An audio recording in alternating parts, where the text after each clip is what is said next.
যাও, আবার আবার আবার আবার প্যান্টটা ধরে টানে। ওর সঙ্গে খেল গিয়ে যা। টিকটিকি, ওদের গাড়ি আসছে।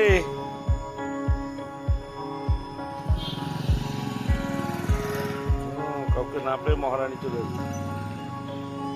কি আয় আয় আমার কাছে আয়।